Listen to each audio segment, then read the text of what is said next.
Salam alaikum, ihr Lieben. Willkommen auf meinem Kanal zu einem neuen ketogenen Rezeptvideo.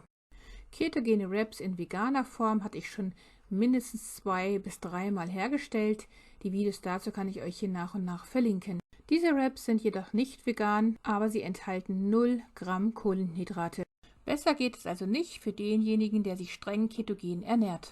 Die Wraps sind super einfach herzustellen in kurzer Zeit, bestehen aus 2 Hauptzutaten und einige kleine wenige Nebenzutaten. Die erste Hauptzutat ist der Parmesankäse in Bioqualität, dann kommt ein Päckchen Backpulver hinzu, dann 2 bis 3 Teelöffel von dem Bio-Agar-Agar-Pulver, dann 2 Teelöffel Johannisbrotkernmehl, das waren die Nebenzutaten. Salz brauchen wir nicht hinzugeben, weil wir das ja schon im Parmesankäse haben.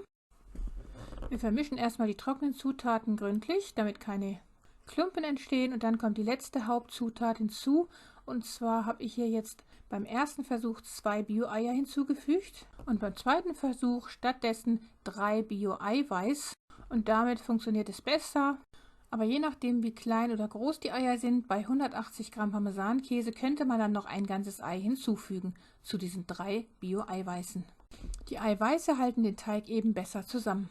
Die Zutaten werden gut durchgeknetet, bis wir solch einen Ball geformt haben. Und aus dem werden wir wiederum kleine Bälle formen, die wir dann jedes Mal jeweils zwischen 2 Lagen Backpapier legen und sie dann mit der Kuchenrolle ausrollen. Möglichst gleichmäßig in jede Richtung, und wenn es nötig sein sollte, könnte man einen Teller darauf legen und die Ränder abschneiden mit dem Messer, damit wir dann am Ende einen runden Wrap erhalten. In diesem Fall ging es ganz ohne Teller, und der Teig ist auch relativ einfach dann von dem Backpapier zu entnehmen. Der kommt dann in die heiße, keramikbeschichtete Pfanne und wird so lange gebacken von einer Seite, bis er sich eben leicht lösen lässt, und dann eben von der anderen Seite. Die Flamme sollte nicht ganz hoch sein, sondern nur fast ganz hoch. Bei 6 Stufen zum Beispiel würde ich dann auf Stufe 5 stellen. Ja, und dann verfahren wir mit allen anderen Fladenbroten genauso. Hier haben wir jetzt die gleichen Wraps zu einer anderen Zeit hergestellt, deshalb haben wir hier eine andere Pfanne. Wichtig ist nur, dass die Pfanne immer Keramik beschichtet sein sollte und nicht Teflon beschichtet, weil das Teflon giftig ist.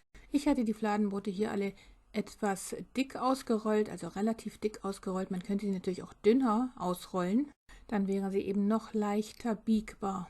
Was die Nebenzutaten betrifft, also das Agar-Agar-Pulver und das Johannisbrotkernmehl, so sollte man anfangs nur wirklich 2 Teelöffel von beiden hinzugeben, nicht mehr davon, denn wenn man mehr Agar-Agar-Pulver hinzugibt, dann kann der Teig leicht trocken werden. Deshalb muss man da so ein bisschen herumprobieren. Aber wie wir jetzt gesehen haben, sind die Fladenbrote wirklich sehr leicht herzustellen. Sie schmecken aufgrund des Parmesankäses sehr herzhaft, sehr lecker. Hier in diesem Fall hatte ich sie mit gebratenen Spiegeleiern mit Käse überbacken zusammen gegessen.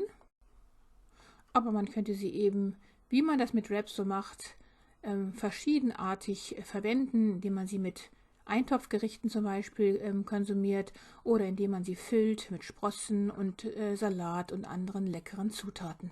Das Tolle eben an diesen Parmesan-Wraps ist eben, dass sie 0 Gramm Kohlenhydrate beinhalten. Also wirklich streng ketogen zu verwenden sind und nicht nur Low Carb. Und das ist natürlich immer zu empfehlen, da wir einfach viel zu viele Kohlenhydrate in der heutigen Zeit essen, die die Ursache der meisten Zivilisationskrankheiten heute sind.